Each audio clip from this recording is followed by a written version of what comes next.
The battlefield burned under a broken red sky. Dead machines smoked in twisted heaps. Shattered armor and scorched weapons lay in every direction. The ground, once dry and cracked, was now soaked in green and red blood, alien and human mixed, in way. The middle of it all lay a warrior. She was tall, strong, and fierce once. Her silver armor was cracked open. Her body was covered in wounds, and where her arms used to be, only blood and bandages now remained.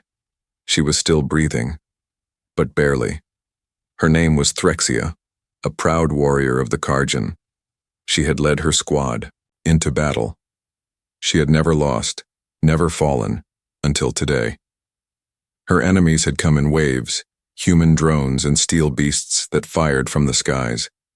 Threxia had fought like fire, cutting through the machines with her twin blades. Then came the blast. She didn't see it. Just felt the heat and the pain and the sound of her own scream as her arms were torn away. Now she was nothing, broken, useless, alone. Threxia opened one eye. The sky above her flickered, gray and dark. Smoke danced in the air like ghosts. She couldn't move. She couldn't fight. She wanted to die. Let it end, she thought. I have no honor left. Her vision blurred. She let her eyes close again. Footsteps. Soft, careful, not metal, not Karjan, not enemy. She heard breathing, close, calm, then a voice. Not hers, not alien, a man's voice. Human. She's alive, it said. Threxia didn't respond. She didn't care. Then she felt it. Warmth, hands, not cruel, not rough. Gentle. One hand pressed something to her side. Another lifted her head. She wanted to protest, but no strength came. You're gonna be all right, the voice said again. Just hang in there. Why? She wanted to ask. Why save me? But her lips didn't move. Her mind faded. Hours later. Threxia blinked. She was no longer on the battlefield. She was inside something. A ship. Small. Quiet. The walls were silver and gray. Lights blinked softly. Machines hummed low. She was laying on a bunk covered in a clean blanket. Her wounds had been wrapped tight with human fabric. Her body didn't burn anymore, but her arms. She turned her head. They were still gone. Her breath caught. She wanted to scream, wanted to tear the room apart. But she had no arms to do it, so she just stared at the ceiling. Empty. Dead inside. A door opened. Boot stepped in. It was him, the human. He looked young. Brown hair, worn pilot suit, tired eyes. He held a tray with something steaming on it. Soup. Real food. He paused when he saw her awake. You're up, he said softly. She didn't speak. He walked closer. I wasn't sure you'd make it. You lost a lot of blood. She stared at him cold. I should have died, she said finally. Her voice was hoarse. The human sat down near the bunk. But you didn't, he replied. So now we deal with what comes next. Threxia turned her head away. You are my enemy. He gave a weak smile. I'm not anyone's enemy today. Just a pilot who pulled a dying woman off a battlefield. She narrowed her eyes. Why? You should have finished me. He sighed. Because I don't leave people behind.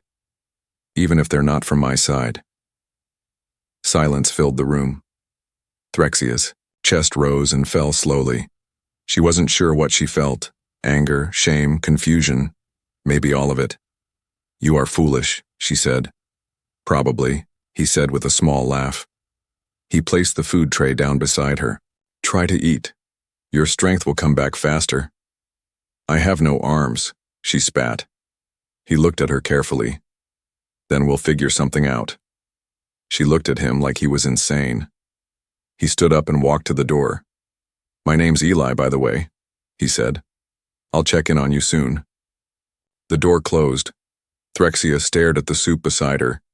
She didn't eat it. Not yet. But she didn't knock it over either. Alone in the quiet room, she whispered to no one. I was supposed to die. But something inside her, something small and quiet, asked, what if I was meant to live? The second time Threxia opened her eyes, she didn't feel pain. She felt shame. The room was still quiet. The lights above her buzzed softly. She turned her head and saw the same tray of food beside her. Cold now, she hadn't touched it. Her mind was clear today, but her heart was heavy.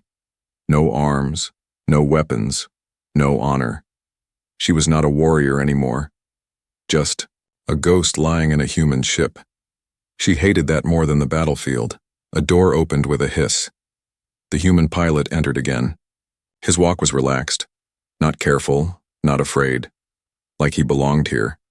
He held something in his hand, a bottle of water. "You're awake again," he said. She didn't respond. He walked over and placed the water on the small table. "Name's still Eli," he said with a small grin. "And you're still alive. That makes us even, I think." Threxia looked at him sharply. "Even? You rescued me. I owe you nothing." Eli sat on a nearby chair. "You don't owe me," he said calmly. "But maybe you don't have to fight." "Me either."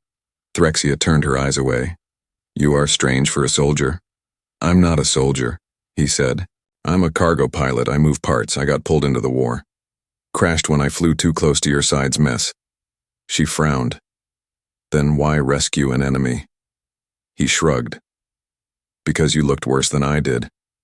He leaned back and crossed his arms. "You were dying. You had no arms. Your blood was soaking into the mud, and even then you looked proud. Like you refused to fall even when you already had." Her eyes narrowed. "You speak too much." "I do that when I'm nervous," he replied. She paused. "Are you nervous around me?" Eli smiled a little. "You lost your arms and still look like you could bite through steel." "Yeah, a little." That pulled something strange from Threxia's chest. Not a growl, not a threat, something close to a laugh. She didn't let it out. Eli stood and walked to a locker across the room. He opened it and pulled out a small screen pad. "Your body's healing well," he said. "The medbot says no infection." "I don't care," she replied. "Well, I do," he said. He set the pad on the table beside her. "Your muscles are strong. Your heart is stronger. If you let me help, I can build you something. Prosthetics. They won't be perfect, but you'll move again." Threxia stared at him. "You are not my engineer." "No," he agreed. "But I'm good with machines."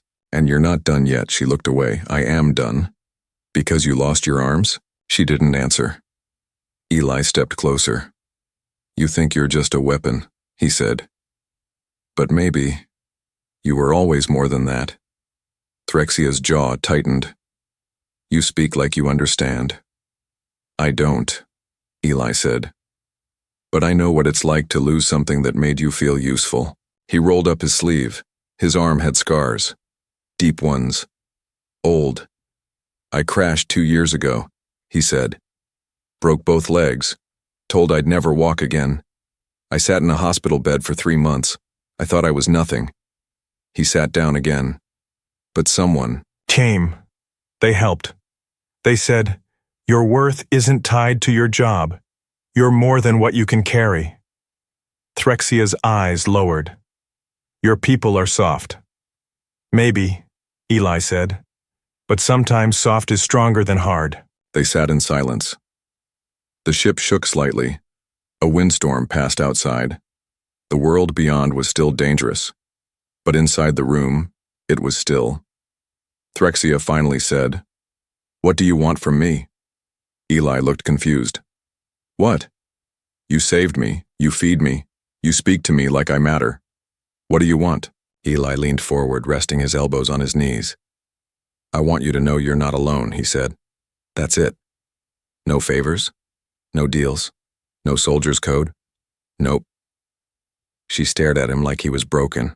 Or maybe she was. Then slowly she whispered, "I used to be feared. I believe that.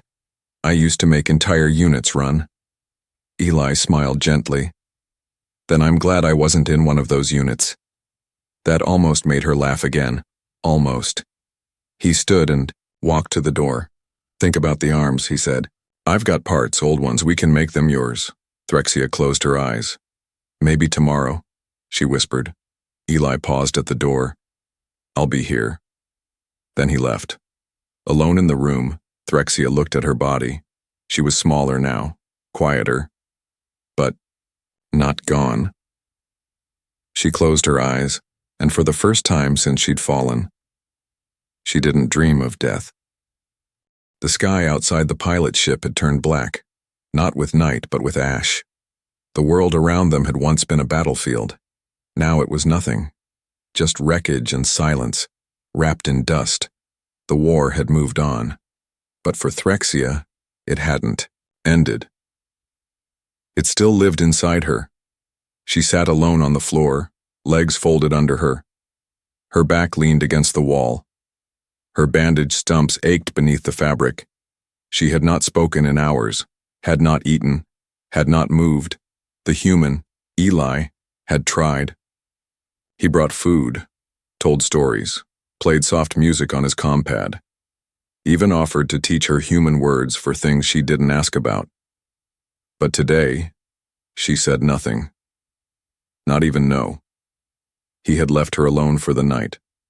Trusting her silence meant peace. He didn't know what she had hidden. Under her blanket, Threxia had slipped a thin blade. One of Eli's tools, not sharp, not long, but enough. She had watched it for hours, turning it slowly between her legs, pressing its cool edge against the skin below her ribs. This was not weakness, she told herself. This was control. Back home, a warrior who could no longer fight had only two options: become a servant or end it with dignity, and she would never serve. She breathed slowly, steady. One more moment, one last breath. Hey! Eli's voice came from the door. Threxia froze. Too late. He was already inside. She didn't hide the blade, didn't move. He saw it, stopped cold. Put it down, he said gently. She looked up, her face calm. Why? Because you don't want to do this. Yes, she said. I do. Eli stepped closer, slow. Careful. You think you're saving your pride, he said. But what about me? She blinked. What?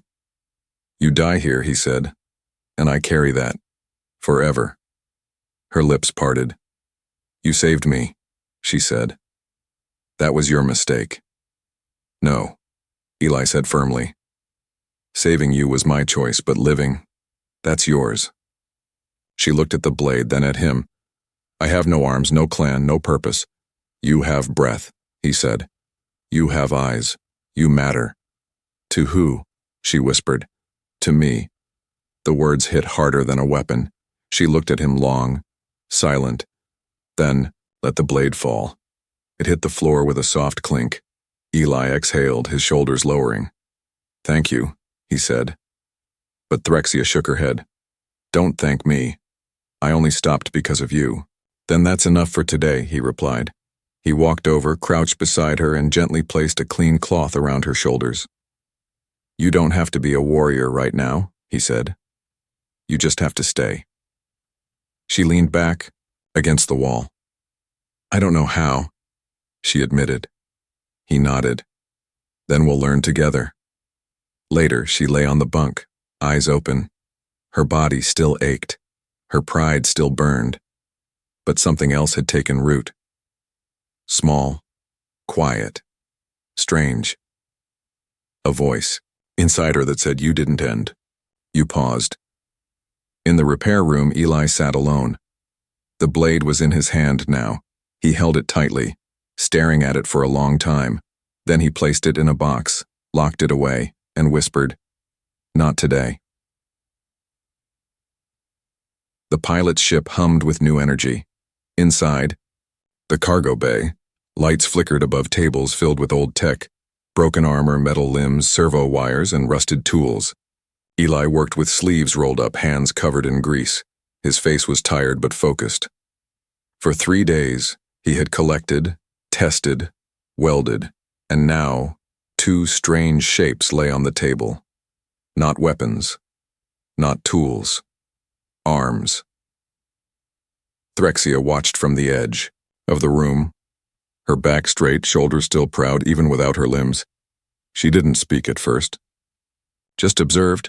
Her eyes moved from the metal parts to Eli's face and back again. "You built them from scrap?" she asked at last. Eli glanced over. Some of it.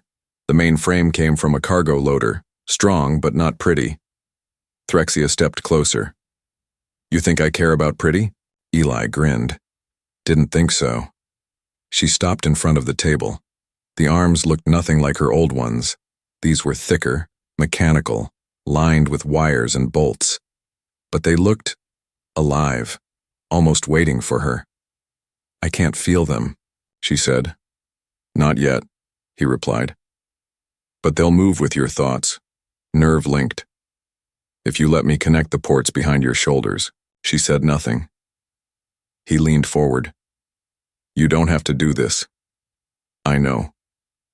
But if you want to, we start when you say so." She looked at the arms, then at her stumps. Her jaw tightened. "I want to try." An hour later, she sat in the med chair, back exposed, jaw clenched. Eli worked carefully, adjusting the neural connectors, whispering updates. "You'll feel pressure, not pain." "I'm used to pain," she muttered. The moment he connected the first wire, her head jerked slightly. A spark, a twitch. Not of pain, but memory. Her arms, her blades, her power. Gone, but not forgotten. The second connector clicked into place. Her fingers, the metal ones, moved slightly. Then again, her mouth opened. "I moved them." Eli smiled wide. "You sure did." The next hours were training, lifting, turning, balancing. At first it was hard. The weight felt wrong. Her grip too strong or too weak. Every motion felt like fighting a ghost inside her body. She stumbled, fell once, growled. "Don't help me," she snapped as Eli moved forward. He stopped. Hands up. "Okay, you've got this." And she did. By the end of the day, she picked up a tool and set it back down without crushing it. By nightfall, she could hold a cup with one hand and lift a crate with the other. Her breathing was heavy but steady. Eli handed her a cloth to wipe the oil from her metal palms. She didn't take it. She looked at him, eyes unreadable. "I'm a warrior again." Eli shook his head. "No." She frowned. "You're more than a warrior now," he said. "You're alive." Later that night, Threxia stood in front of a mirror. She raised her arms. Metal. Rough. Unpainted. Not beautiful. But hers. She flexed each finger, closed both fists, and stared at her reflection. She didn't see the broken soldier anymore. She saw something else, something becoming. Eli sat at the control panel, half asleep, when she entered the cockpit. She said nothing at first, just placed a hand, her new hand, on his shoulder. He turned and looked up. "Thank you," she said. Her voice was low, but full. He smiled. "Didn't do it for thanks." "I know," she replied. "That's why it matters." She turned to leave, but stopped in the doorway. "I'm ready," she said. "For what?" She looked at him. "For whatever comes next." Outside the ship, wind blew over dead metal and silent skies. But inside, the hum of new limbs whispered something powerful. A warrior was rising again, not reborn in battle, but in kindness and choice. The distress signal came at dawn. A sharp beep echoed through the ship's cockpit. Eli was still sipping his first cup of hot liquid when the screen lit up with red letters. Priority, Karjan clan, under attack. He froze. Beside him, Threxia stepped. Closer. She hadn't spoken yet. But the second she saw the symbol, the burning wing crest of her people, her eyes narrowed. She didn't blink, didn't breathe, just stared. Her voice was cold. That signal is from the mountain passage. Eli nodded slowly. That's a dead zone. No comms, no help, no way in or out. Threxia's metal fingers curled into a fist. They're cut off, she whispered. Eli scanned the message again. This came through an old emergency relay. Only works within 10 kilometers, that means whoever sent it is still alive. Threxia turned to him. How far are we? About 20 clicks. She stepped back. Take me there. Eli raised an eyebrow. Threxia, I know you're strong, but it's a war zone. You're not fully healed. She looked at him sharply. They are my people. You told me your clan cast you out. Yes, she said. And still, they are mine. Her voice didn't shake. Not with pain, not with doubt. Only purpose. Within an hour, they were airborne. The ship shook as it passed through the thick smoke of the lower valley. Fire still burned from old crash sites. Eli kept the controls tight. Below them, broken towers and scorched trees painted the land in black and ash. Landing near the signal is suicide, he muttered. Then land away, Threxia said. I'll walk. He glanced at her. You sure you can do this? She nodded. You built my arms, Eli, now let them fight. They landed at the edge of a ruined bridge. From there, the path to the mountain pass was on foot. Eli opened the ramp. The wind hit hard, dry and sharp. Threxia stood at the edge. Her long coat billowed behind her. Her metal arms glinted in the red sun. Eli handed her a blade. A short one, not for war, but just in case. She strapped it to her side. You coming? He blinked. Me? You saved me, she said. Time I returned the favor. He hesitated, then nodded. They moved through the rocks in silence. Every step was careful, every breath was sharp. Then, they heard it. Gunfire, screams, explosions. Threxia didn't pause. She moved like she'd never stopped being a warrior. Her new arms blocked falling debris, lifted boulders, and punched through barriers. Eli followed, covering her flank. Finally, they reached the ridge. Below, a small group of wounded Karjan huddled behind an overturned crawler. Enemy drones circled, above them firing down mercilessly. Threxia's eyes locked on the scene. Her people, starving, afraid, broken. She didn't ask permission. She just moved. Eli called out, Wait, what's the plan? Threxia didn't answer. She was the plan. She ran straight into the fight. A drone fired at her. She slid beneath it, grabbed its leg with her new arm, and slammed it into the dirt. Another drone dove. She grabbed its gun and twisted, ripping it clean. A third drone circled high. Eli raised his blaster and fired, hit its wing. It spun out of control and crashed beside her. Nice shot, she called out. Eli laughed. Told you I'm more than a pilot. The battle didn't last long, because when Threxia fought now, she didn't fight for orders. She fought for something she chose. The wounded Karjan stared at her as she stood, breathing heavy. Covered in dust and sparks, they saw the arms, the face, the eyes. One of the elders whispered, Threxia. She turned. No clan. Another muttered. No name? She didn't answer them. She just reached down, lifted a fallen child to safety and said, You don't have to thank me. Just stay alive. Back on the ship, as the survivors loaded in, Eli stood beside her on the ramp. You didn't have to come, he said. I know, she replied. So why did you? She looked up at the sky, then at him. Because for the first time I didn't need to be accepted. I just needed to be me. He smiled. And what are you now? She turned toward the blinking stars on the nav screen. Still a warrior, she said. But this time by choice. The wind howled outside the ship as it flew low over the burning hills. Smoke rose from every corner of the valley below. Fire lines carved across the earth like scars. The last stronghold of the enemy, the ones who had shattered Threxia's body and left her to die, was just ahead. She stood beside Eli in the cockpit, silent, watching the screen. Her metal arms were locked tight against her sides, her jaw clenched. "They're waiting," Eli said quietly. "Same unit that brought you down, same weapons." "I remember," Threxia said. "Their leader wears a red crest. He smiled when he struck me." Eli glanced at her. "You sure about this?" "I don't want revenge," she said. "I want peace. But sometimes peace must be earned." He gave a small nod. "I'll drop you near the ridge," he said. "I'll give air support." "No," Threxia replied. "This time we go together." Eli blinked. "You mean, you said I'm not alone," she said. "Then don't leave me now." They landed just outside the enemy base. A steel wall rose before them, guarded by towers and drones. Light swept across the ground, searching for movement. Eli checked his blaster. "Still time to run." Threxia smiled.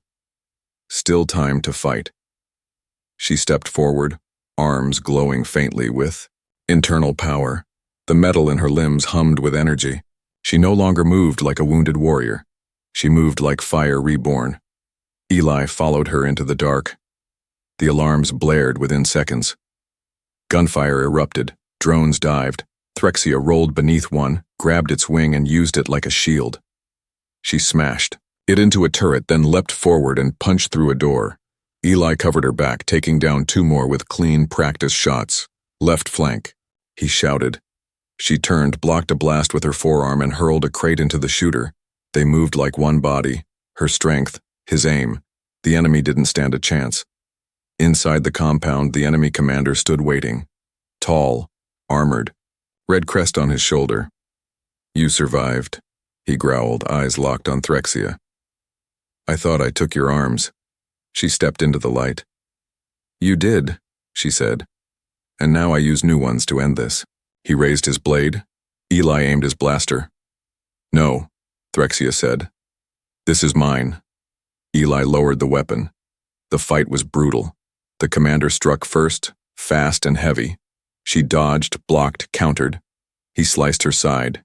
She grabbed his arm and broke it. He fell to one knee, growling. "You are nothing without your clan."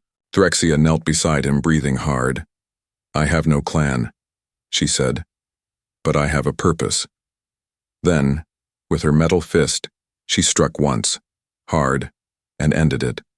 Silence followed. No alarms, no orders, just the sound of her breath. Then, pain. Threxia turned. Eli was down. A drone had fired. His shoulder was hit. Badly. He was bleeding fast. She ran to him, dropped to her knees.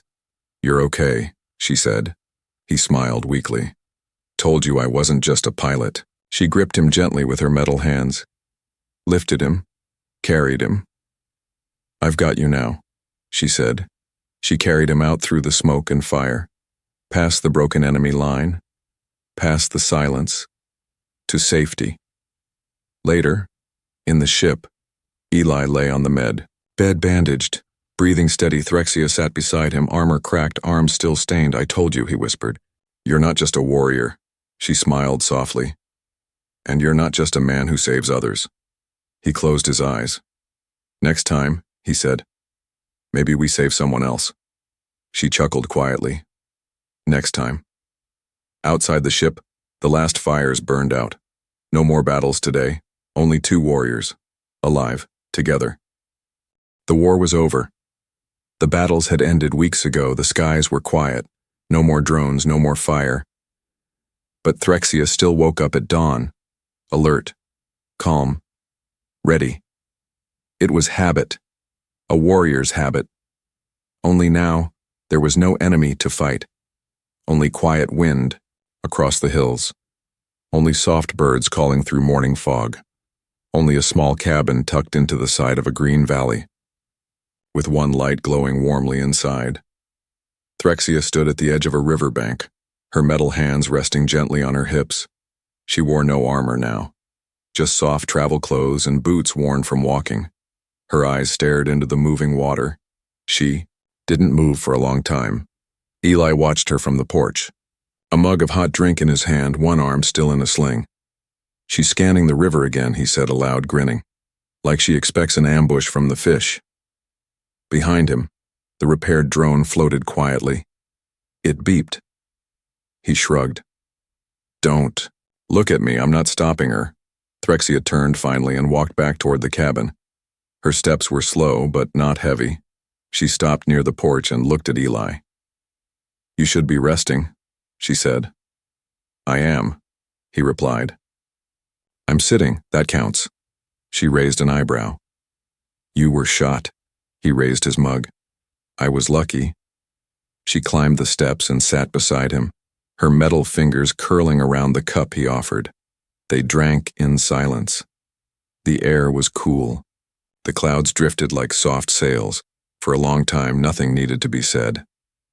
Then Threxia asked, "Do you miss it?" Eli looked at her. "Miss what?" "The sky. The war. The rush of it all." He leaned back in the chair. "Sometimes the sky, sure, the danger, not really you." She thought for a moment. "No," she said. "I miss my clan. But I don't miss bleeding for them." She looked down at her arms. "They don't hurt anymore." "Do they feel like yours yet?" Eli asked. Threxia flexed the fingers slowly. "Not like before, but maybe better." He tilted his head. "Why?" She looked at him. "Because I chose to keep living with them. They were not forced on me. They were built for me by someone who didn't owe me anything." Eli smiled. "You know I'd do it again." She nodded. "I know." Inside the cabin, the wind moved through the open windows, carrying the scent of flowers and earth. The fire crackled softly in the corner. Threxia stood and walked inside. She touched the wall where her armor once hung. It was clean, polished, unused now, not forgotten, but no longer needed. She picked up a small carved figure from the shelf, a warrior with a broken blade. Eli had carved it after their last battle. It wasn't perfect, but she liked it. It made her smile. She placed it on the table. That evening they sat under the stars. No tents, no shields, just the sky and a blanket between them. Eli stared up. "Still gets me. How quiet peace is." Threxia nodded. "It's louder than war in a different way." He turned to her. "So what now?" She didn't answer right away. Then she said, "Now I live." "With me?" She looked at him. "Is that an offer?" He grinned. "Might be." She leaned closer. Then this time, "I choose you." No one clapped. No banners flew. No medals were given. But in that moment, under that quiet sky, a warrior found something greater than glory. She found home.